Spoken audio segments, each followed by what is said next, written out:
अस्सलामुअलैकुम dear students, कैसे हैं आप सब। उम्मीद है सब खैरियत से होंगे। अच्छा बच्चे, जैसे कि आपको पता है कि हमारे पास चैप्टर 12 हम कर रहे हैं जी, ठीक है, जिसमें हमने नाइट्रोजन सारा देखा था और इसके अलावा हमने सल्फ़र को स्टार्ट किया हुआ था।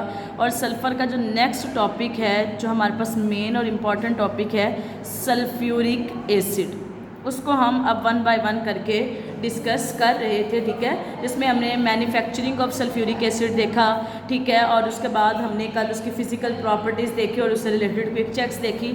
आज जो हमने देखना है वह जी chemical properties of sulphuric acid. ये बच्चे आपके पास इंपॉर्टेंट लॉन्ग क्वेश्चन के तौर पर भी आ सकता है। Explain the chemical properties of sulphuric acid इसी तरह भी पूछा जा सकता है, या फिर आपको कोई 2-3 पॉइंट्स दे के कह सकते हैं कि इन पॉइंट्स को एक्सप्लेन करें। अच्छा बच्चे, हमारे पास जो कल भी मैंने एक बात बताई थी कि जो सल्फ्यूरिक एसिड है इसके अंदर इनर ही इतनी प्रॉपर्टीज़ होती हैं, इस वजह से इसको किंग ऑफ केमिकल्स का नाम दिया जाता है। इनर प्रॉपर्टीज़, अब वो कौन कौन सी होती हैं, किस बेस पर इसको किंग ऑफ केमिकल्स का नाम दिया जाता है।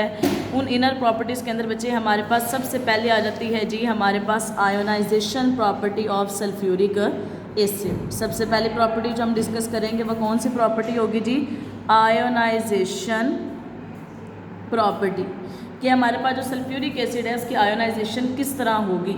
उसके बाद जो सेकंड वन प्रॉपर्टी आ जाती है वो है जी डिहाइड्रेटिंग एजेंट के तौर पर हम इसको यूज़ करेंगे। डिहाइड्रेटिंग एजेंट के तौर पर इसका इस्तेमाल करेंगे। थर्ड वन बच्चे हम इसको ऑक्सीडाइजिंग एजेंट के तौर पर इस्तेमाल करेंगे, ठीक है, ऑक्सीडाइजिंग एजेंट के तौर पर इस्तेमाल करेंगे। और उसके बाद बेटा इसका रिएक्शन करवाएंगे हम सॉल्ट के साथ। ये सारी प्रॉपर्टीज़ की वजह से ये हमारे पास सल्फ्यूरिक एसिड की सेल्फ प्रॉपर्टी है, इस वजह से इसको किंग ऑफ केमिकल्स का नाम दिया जाता है। और इन प्रॉपर्टीज़ को हमने वन बाय वन करके डिस्कस करना है, ठीक है। सबसे पहली प्रॉपर्टी हमारे पास आ जाती है जी आयोनाइजेशन प्रॉपर्टी। सबसे पहले क्या आ जाएगी, आयोनाइजेशन प्रॉपर्टी। अब ये आयोनाइजेशन क्या होता है हमारे पास बच्चे, आयोनाइजेशन हमारे पास होता है कि कोई भी हमारे पास एसिड है या फिर बेस है, कोई भी हमारे पास एसिड है या फिर वो बेस है, वो कितना स्ट्रॉन्ग एसिड है या फिर वो कितना स्ट्रॉन्ग बेस है, वो डिपेंड करता है कि वो कितनी हद तक आयोनाइज होगा। अब जो एसिड या जो बेस जितना ज़्यादा आयोनाइज होता है वो उतना ही अच्छा हमारे पास एक अच्छा आप कह लेंगे स्ट्रॉन्ग एसिड या फिर स्ट्रॉन्ग बेस होगा। अब सबसे पहले बात की जाए सल्फ्यूरिक एसिड की, तो बच्चे सल्फ्यूरिक एसिड एक डायप्रोटिक एसिड है। सल्फ्यूरिक एसिड क्या है, एक डायप्रोटिक एसिड है। अब ये डायप्रोटिक एसिड का मतलब क्या है बेटा, डाई निकला है 2 से, प्रोटिक निकला है प्रोटॉन से, तो इससे आपको थोड़ी सी सेंस इसकी बन रही होगी कि डायप्रोटिक एसिड बच्चे ऐसे एसिड, अगर मैं इसकी डिफ़ाइन को थोड़ा सा मेंशन करूं तो इसकी डिफ़ाइन बनेगी जी हमारे पास रिमूवल हो जाता है, removal of second electron, second electron नहीं सॉरी, अब removal of second proton after the removal of first proton, after the removal of first proton. मतलब कि क्या है बच्चे, हमारे पास यहाँ पर देखिए बच्चे बहुत सारे एसिड ऐसे होते हैं जो हमारे पास मोनोप्रोटिक होते हैं। जिस तरह अगर मैं बात करूँ HCl है, ये मोनोप्रोटिक है, मतलब कि ये सिर्फ एट अ टाइम एक ही प्रोटॉन दे सकता है। लेकिन यहाँ पर जो हमारे पास सल्फ्यूरिक एसिड है उसकी बात हो रही है कि बच्चे ये क्या है, ये डायप्रोटिक एसिड है। इस केस के अंदर ये क्या करता है बच्चे, ये हमारे पास रिमूवल कर देता है सेकंड प्रोटॉन को भी। जैसे ही वो फर्स्ट प्रोटॉन को वहाँ से रिलीज़ करेगा उसके बाद ही वो क्या कर देगा, सेकंड प्रोटॉन को भी वहाँ से रिमूव करने की एबिलिटी रखता है। इस वजह से इसको नाम दे देता है ये क्या है, डायप्रोटिक एसिड है। चलें इसको हम देख लेते हैं रिएक्शंस के थ्रू कि किस तरह ये डायप्रोटिक एसिड के तौर पर वर्क करता है। यहाँ पर देखिए बच्चे, जब हम सल्फ्यूरिक एसिड को डालेंगे ना वाटर के अंदर, सल्फ्यूरिक एसिड को किसके अंदर ऐड करेंगे, हम इसको ऐड करेंगे वाटर के अंदर ऐड करेंगे, तो बच्चे यहाँ से जो सल्फ्यूरिक एसिड होगा वो अपना हाइड्रोजन डोनेट कर देगा वाटर को। किसको डोनेट कर देगा? वाटर को। और वाटर किस फॉर्म में आ जाएगा? हाइड्रोनियम आयन की फॉर्म में आ जाएगा। किस फॉर्म में आ जाएगा? हाइड्रोनियम आयन की फॉर्म में। और पीछे हमारे पास इधर से एक हाइड्रोजन निकल गया तो ये आ गया जी सल्फेट की फॉर्म में। ठीक है, ये किस फॉर्म में आ जाएगा? सल्फेट की फॉर्म में बच्चे ये हमारे पास आ जाएगा। इसके ऊपर ओवरऑल -1 चार्ज आएगा क्योंकि यहाँ से इसने एक हाइड्रोजन यहाँ से क्या कर दिया जी? डोनेट कर दिया। अब अगर बात की जाए हमारे पास किसकी, कि हमने कहा कि ये जैसे ही फर्स्ट प्रोटॉन डोनेट करेगा उसके बाद ही सेकंड डोनेट कर देगा। तो यहाँ से देखें अभी इसके अंदर एक हाइड्रोजन या प्रोटॉन है ना, तो अब ये HSO4 दोबारा से क्या करेगा बच्चे? हमारे पास वाटर के साथ रिएक्शन करेगा, एक और वाटर के साथ रिएक्शन करेगा और ये जो हाइड्रोजन है ये इसको भी क्या करेगा? इस वाटर को डोनेट करके क्या बना देगा? हाइड्रोनियम आयन फिर बना देगा। और साथ में हमारे पास यहाँ पे क्या आ जाएगा? सल्फेट आयन आ जाएगा। तो यहाँ पे आप लोगों ने ये चीज़ देखी ना कि हमारे पास ये वाकई ही डाइप्रोटिक एसिड के तौर पर वर्क कर रहा है। ये डोनेशन कर रहा है सेकेंड प्रोटॉन के after the removal of first proton. ऐसे एसिड को हम क्या कहते हैं जी? हमारे पास ये क्या है जी? डाइप्रोटिक एसिड है। और इसके अलावा ये स्ट्रॉन्ग एसिड है क्योंकि जैसे ही आपने इसको वाटर के अंदर डाला ये फ़ौरन से अपने आयंस में क्या हो गया? आयोनाइज हो गया। और हमने यही यहाँ पर बात की थी कि कोई भी एसिड उतना ही ज़्यादा स्ट्रॉन्ग होगा जितनी ज़्यादा उसकी आयोनाइजेशन होगी। उसके बाद यहाँ पर ना छोटी सी वैल्यूज़ दी हुई हैं। अगर फर्स्ट रिएक्शन की बात की जाए कि जब सल्फ्यूरिक एसिड का वाटर के साथ रिएक्शन होता है तो यहाँ पर जो हमारे पास वैल्यू आती है pK की, जो हमें बताता है कि आया कि यहाँ पर आयोनाइजेशन किस हद तक हुई। ठीक है, यहाँ पर अगर देखें तो बच्चे यहाँ पे वैल्यू आती है -2, साथ में यहाँ पे लिखा है 1, यानी कि फर्स्ट यहाँ पर आयोनाइजेशन हो रही है। -2 का मतलब है, ये माइनस का मतलब है कि ऑलमोस्ट यहाँ पे आयोनाइजेशन कंप्लीट हो गई है, कि यानी कि यहाँ से मुकम्मल तौर पर जो हाइड्रोजन है, प्रोटॉन है, वो वाटर को ट्रांसफ़र हो गया है। उसके बाद अगर बात की जाए सेकंड आयोनाइजेशन वैल्यू की, या सेकंड आप कह लें कि यहाँ पर डिसोसिएशन कितनी हुई है, तो बच्चे यहाँ पे इसकी वैल्यू आती है जी 1.92। अब यहाँ पे ये वैल्यू आई पॉजिटिव में। पॉजिटिव वैल्यू ये शो करती है कि यहाँ पर आप कह लें कि पार्शियल आयोनाइजेशन हुई है, कि मुकम्मल तौर पर प्रोटॉन ट्रांसफ़र नहीं हुआ। यहाँ पे क्या हुई है? पार्शियल आयोनाइजेशन हुई है। ठीक हो गया। उसके बाद बच्चे ये हमने फर्स्ट प्रॉपर्टी देखी सल्फ्यूरिक एसिड की। उसके बाद बच्चा सल्फ्यूरिक एसिड की एक मोस्ट इंपॉर्टेंट प्रॉपर्टी ये भी है कि ये ऑटो प्रोटोलाइसिस भी हो सकता है। ऑटो प्रोटोलाइसिस भी हो सकता है। ऑटो प्रोटोलाइसिस का मतलब इटसेल्फ आपस में भी ये क्या कर सकते हैं? प्रोटॉन की डोनेशन कर सकते हैं। ऑटो कहते हैं बेटा स्पॉन्टेनियस, खुद ब खुद जो काम हो जाए।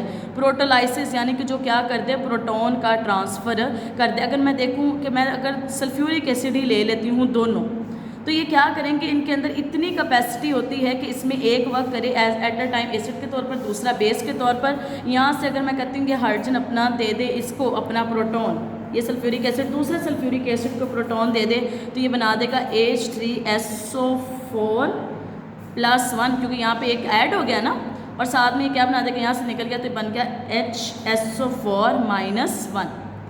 समझ आ गई बात की? तो यहाँ पर देखें कि ये ऑटो प्रोटोलाइसिस भी कर सकते हैं कि आपस में भी प्रोटॉन का ट्रांसफ़र कर सकते हैं। और अगर यहाँ पर देखा जाए कि इसके लिए आयोनाइजेशन की वैल्यू कितनी आई, किस हद तक, तो बेटा इसकी वैल्यू थी 2.7 × 10⁻⁴। ठीक है, तो यहाँ पर ये जो वैल्यू है ये शो करती है कि बहुत हाई वैल्यू है। ये वाटर की निस्बत भी ज़्यादा आयोनाइजेशन कांस्टेंट की वैल्यू है।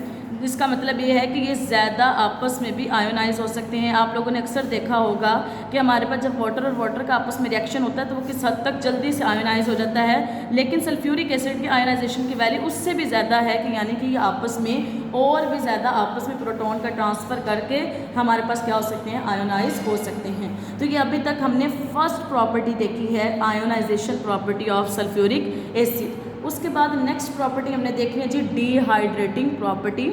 नेक्स्ट प्रॉपर्टी बच्चे हमारे पास है जी, हमारे पास जो सल्फ्यूरिक एसिड होता है वो डिहाइड्रेटिंग एजेंट के तौर पर भी वर्क करता है। अब इसका क्या मतलब है बच्चे? डी का मतलब होता है रिमूवल। क्या मतलब होता है? रिमूवल। हाइड्रेटिंग निकला है वाटर से, वेपर से, मतलब कि हाइड्रेशन से, आप कह लें कि मॉइस्चर से निकला है, कि यानी कि जो सल्फ्यूरिक एसिड होता है इसकी सबसे मेन इंपॉर्टेंट प्रॉपर्टी ये भी है कि अगर आप इसको किसी भी चीज़ के अंदर, जैसे कि मैं अगर एग्जांपल दूँ, आप इसको सुक्रोज के अंदर, जैसे हम शुगर का नाम देते हैं, आप इसको सुक्रोज में डालो, आप इसको स्टार्च में डाल लो, ठीक है, आप इसको वुड में डाल लो, आप इसको पेपर में डाल लो, आप इसको वुड में डाल लो, आप इसको पेपर में डाल लो, तो बेटा ये सल्फ्यूरिक एसिड इतनी कैपेसिटी रखता है कि इन सब से वो क्या कर ले, जो मॉइस्चर है उसको वहाँ से एब्जॉर्ब कर दे या खुद में एब्जॉर्ब कर दे। दूसरे लफ्ज़ों में कह सकते हैं कि वहाँ से मॉइस्चर को रिमूव कर दे। ये प्रॉपर्टी क्या कहलाती है जी? Dehydrating property. तो बच्चे जो सल्फ्यूरिक एसिड होता है वह डिहाइड्रेटिंग एजेंट के तौर पर भी वर्क करता है। ठीक है, अब देखिए बच्चे, जब ये हमारे पास क्या करता है, हमारे पास इनमें से मॉइस्चर को रिमूव करेगा सुक्रोज स्टार्च वगैरह में से, तो बेटे जब ये मॉइस्चर को रिमूव करेगा तो वहाँ से ये इसको कन्वर्ट कर देता है बच्चे हमारे पास ब्लैक पोरस कार्बन के अंदर। ये हम रिएक्शन के थ्रू भी देखेंगे।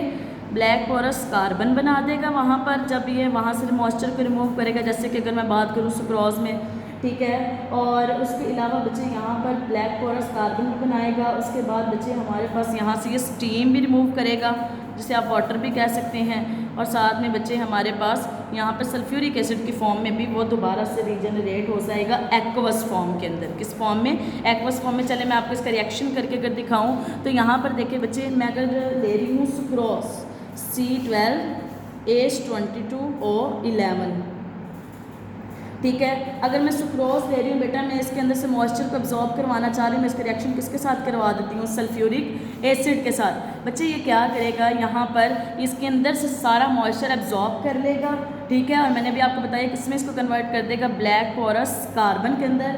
हमारे पास टोटल कितने 12 कार्बन में इसको चेंज कर देगा।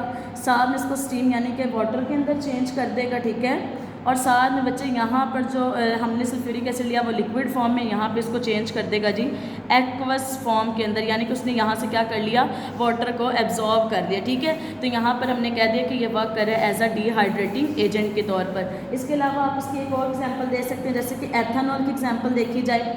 हम चाहते हैं कि बच्चे जो एथेनॉल है हम उसमें से वाटर को रिमूव करवा दें, तो उसके अंदर भी हम क्या डालेंगे जी? सल्फ्यूरिक एसिड डालेंगे, ठीक है।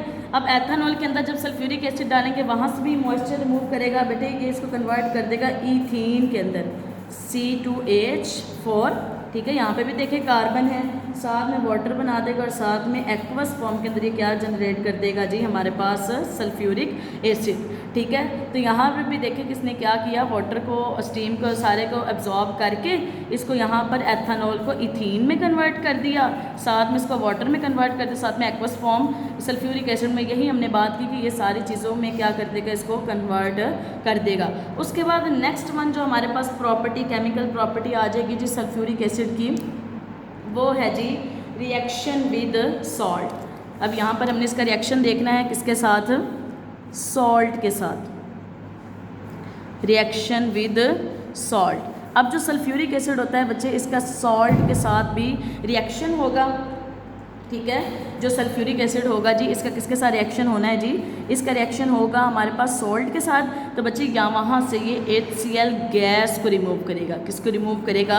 हाइड्रोक्लोरिक एसिड यानी HCl गैस को वहाँ से रिमूव करने की कैपेसिटी रखता है। किस तरह ये रिमूव करेगा वो भी मैं आपको दिखा देती हूँ। यहाँ पर देखिए बच्चे, हम सल्फ्यूरिक एसिड लेते हैं और इसका रिएक्शन किसके साथ होगा जी? हम कोई भी NaCl कॉमन सॉल्ट ले लेते हैं, उसके साथ रिएक्शन होगा।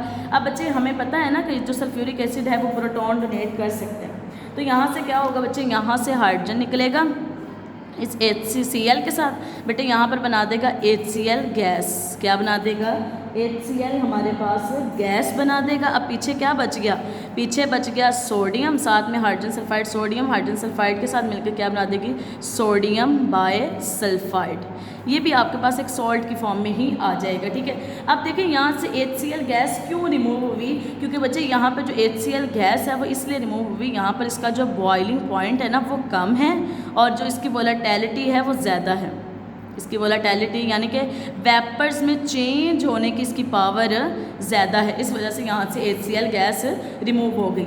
ये रिएक्शन आ जाता है जी विद सॉल्ट। उसके बाद लास्ट वन अगर हम इसकी प्रॉपर्टी देखें जी सल्फ्यूरिक एसिड की, उस प्रॉपर्टी का नाम हमारे पास है जी रिएक्शन विद मेटल, या आप इसको कह सकते हैं कि ये वर्क करेगा एज अ ऑक्सीडाइजिंग एजेंट के तौर पर। किसके तौर पर वर्क करेगा? एज अ ऑक्सीडाइजिंग एजेंट के तौर पर। अब भी ऑक्सीडाइजिंग एजेंट को थोड़ा सा समझ लें अगर हम, तो बेटा ऑक्सीडाइजिंग एजेंट्स होते क्या हैं? बेटा ऑक्सीडाइजिंग एजेंट्स ऐसे एजेंट्स जो क्या करें? दूसरों को ऑक्सीडाइज कर दें। दूसरों को क्या कर दें?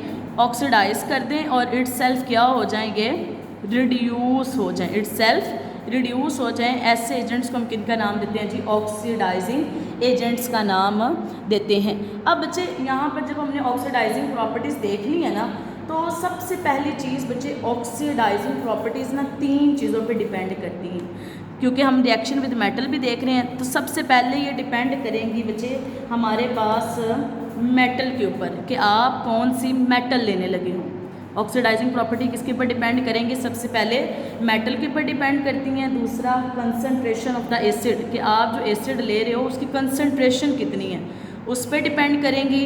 और थर्ड वन बेटा ये मोस्ट इंपॉर्टेंटली डिपेंड करेंगी टेम्परेचर के ऊपर। ये चीज़ें आपने याद रख लेनी है, या आपको शॉर्ट क्वेश्चन भी आ सकता है कि बच्चे जो ऑक्सीडाइजिंग प्रॉपर्टी है सल्फ्यूरिक एसिड की, वो किन किन चीज़ों के ऊपर डिपेंड करती है। तो आपने बताना है कि वो मेटल के ऊपर डिपेंड करेगी, कंसनट्रेशन ऑफ एसिड के ऊपर डिपेंड करेगी और टेम्परेचर के ऊपर। अब आगे चलकर देखते हैं कि किस तरह ये इन तीनों चीज़ों पर डिपेंड करते हैं। तो उससे पहले बच्चे मैं आपको थोड़ा सा इनके बारे में बता दूँ। देखिए बच्चे, हमारे पास ना एक इलेक्ट्रोकेमिकल सीरीज़ होती हैं, ये भी चीज़ें इंशाल्लाह हम पढ़ेंगे, ये आपके लिए न्यू चीज़ें हैं, कुछ आप मैट्रिक के अंदर भी देख के आए होंगे। इलेक्ट्रोकेमिकल सीरीज़ होती हैं। अब इलेक्ट्रोकेमिकल सीरीज़ में ना कुछ मेटल्स आप कह लें कि आप कह लें ऊपर वाली साइड पे, सिर्फ अभी आपके लिए इतना काफ़ी है, ऊपर वाली साइड पाई जाती हैं, कुछ पाई जाती हैं नीचे वाली साइड पे। सेंटर में होता है हाइड्रोजन, ठीक है, उसके ऊपर कुछ मेटल्स पाई जाती हैं, कुछ नीचे की तरफ पाई जाती हैं। अब यहाँ पर कहा है कि जो मेटल्स हमारे पास पाई जाती हैं ना इलेक्ट्रोकेमिकल सीरीज़ के अबव, वो डाइल्यूट, वो क्या कर सकती हैं, जो डाइल्यूट एसिड है ना उसके साथ भी रिएक्शन कर सकती हैं। लेकिन जो बिलो इलेक्ट्रोकेमिकल सीरीज़ है ना, वो कंसनट्रेटेड सल्फ्यूरिक एसिड के साथ ही क्या करेंगी, रिएक्शन करेंगी और हमें डिफरेंट कंपाउंड प्रोवाइड करेंगी।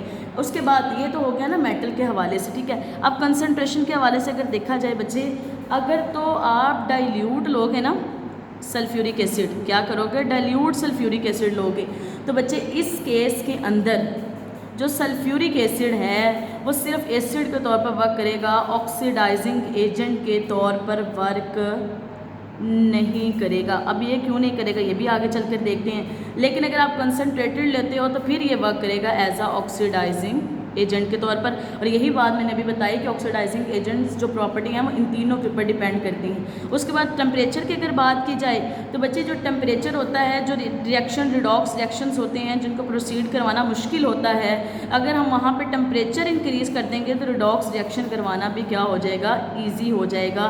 इस वजह से हमारे पास जो ऑक्सीडाइजिंग प्रॉपर्टीज़ हैं वो इन तीनों फैक्टर्स के ऊपर डिपेंड करती हैं। अब हम इनको रिएक्शंस की फॉर्म में भी देख लेते हैं।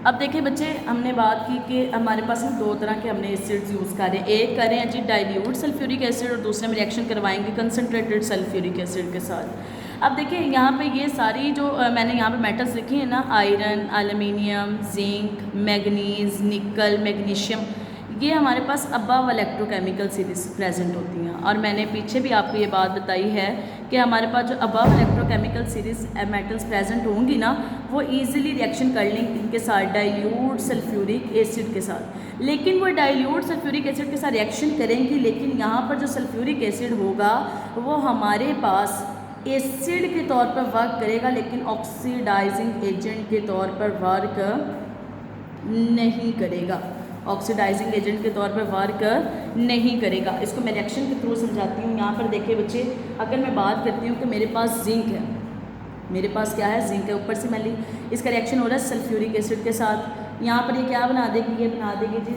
हमारे पास जिंक सल्फेट, और साथ में यहाँ से क्या रिलीज़ हो जाएगी, हाइड्रोजन गैस। अब यहाँ पे कौन सा आयन बन रहा है, सल्फेट आयन बन रहा है ना। अब देखिए बच्चे, अगर मैं यहाँ पर इसकी ऑक्सीडेशन स्टेट निकालूँ, मैंने आपको निकालने बताई थी, तो इसमें भी इसकी +6 है, यहाँ पे भी इसकी ऑक्सीडेशन स्टेट +6 आ रही है। अब ये जो +6 ऑक्सीडेशन स्टेट है ना, ये बहुत ही ज़्यादा स्टेबल ऑक्सीडेशन स्टेट है। ये क्या है, बहुत ही ज़्यादा स्टेबल ऑक्सीडेशन स्टेट है। अब ये इसके ये नहीं है, ये स्टेबल है। जब चीज़ें स्टेबल होती हैं ना तो वो इलेक्ट्रॉन लेते हैं ना वो देते हैं, तो यहाँ पर ये इलेक्ट्रॉन नहीं देगी, जिसकी वजह से यहाँ पर हमारे पास जो सल्फ्यूरिक एसिड है वो ऑक्सीडाइजिंग एजेंट के तौर पर वर्क नहीं करेगा। अगर ये इलेक्ट्रॉन देती अगर ये इलेक्ट्रॉन देती, गिव करती यानी देती, तो फिर दूसरों को इसने ऑक्सीडाइज कर देना था। जब इसने इलेक्ट्रॉन ही नहीं दिया तो हमारे पास यहाँ पर ही दूसरों को ऑक्सीडाइज भी नहीं करेगी। इस वजह से यहाँ पर ये सिर्फ एसिड के तौर पर वर्क कर रही है, ना कि ऑक्सीडाइजिंग एजेंट के तौर पर। अब बात आती है जी कंसनट्रेटेड सल्फ्यूरिक एसिड की। अब देखिए जब कॉपर का रिएक्शन होता है ना हमारे पास किसके साथ, सल्फ्यूरिक एसिड के साथ, तो यहाँ पर ये क्या करेंगे, ये क्या क्या चीज़ें बनाते हैं बच्चे। सबसे पहले तो कॉपर यहाँ से क्या हो जाएगी, ऑक्सीडाइज हो जाएगी। यहाँ पर देखिए फ्री है ना, तो ज़ीरो ऑक्सीडेशन स्टेट है, लेकिन यहाँ पर ये +2 में चेंज हो जाएगी। उसके बाद बच्चे इसके साथ हमारे पास बनेगा सल्फर डाइऑक्साइड, साथ में बनेगा जी वाटर। क्या बनेगा, वाटर। अब देखिए बच्चे यहाँ पर जो सल्फर की ऑक्सीडेशन स्टेट थी, देखें एक ऑक्सीजन की -2 होती है ना, तो 4 की कितनी होगी, -8। एक हाइड्रोजन की होती है 1 और 2 की कितनी हो जाएगी, +2। तो -8 में से 2 निकाले तो +6। यहाँ पर देखें सल्फर की ऑक्सीडेशन स्टेट एक ऑक्सीजन की -2, तो 2 की कितनी होगी, -4, तो इसकी कितनी होगी, +4। यहाँ पर ये +6 से गया +4 में, यानी कि डिक्रीज़ हुआ है।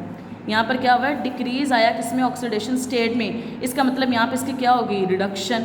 यहाँ पर इसकी क्या हो गई है, रिडक्शन। ठीक है, और कॉपर यहाँ से 0 से किस में गया है, +2 में, इंक्रीज़ आया ना ऑक्सीडेशन स्टेट में, तो इसका मतलब है यहाँ पर इसकी क्या हो गई है, ऑक्सीडेशन। ठीक है, अब ये ऑक्सीडेशन करवाई किसने, सल्फ्यूरिक एसिड ने ऑक्सीडेशन करवाई, उसको ऑक्सीडाइज कर दिया और ख़ुद को क्या कर लिया, रिड्यूस कर लिया। तो ये यहाँ पर वर्क करेगा as a best oxidising agent के तौर पर। इस वजह से बेटा ये कंसनट्रेटेड, देखें सल्फ्यूरिक एसिड था, मेटल थी, उस पर भी डिपेंड करे, यहाँ पर टेम्परेचर भी प्रोवाइड करेंगे। इस वजह से ये तीनों फैक्टर्स पे क्या करते हैं जी, डिपेंड करते हैं। ये था बच्चे आपका आज का लेक्चर। उम्मीद है आपको समझ आ गई होगी। फिर भी अगर किसी भी चीज़ की कन्फ्यूजन हुई तो बेटे आप लोगों ने पूछ लेना है। ओके, अल्लाह हाफिज़।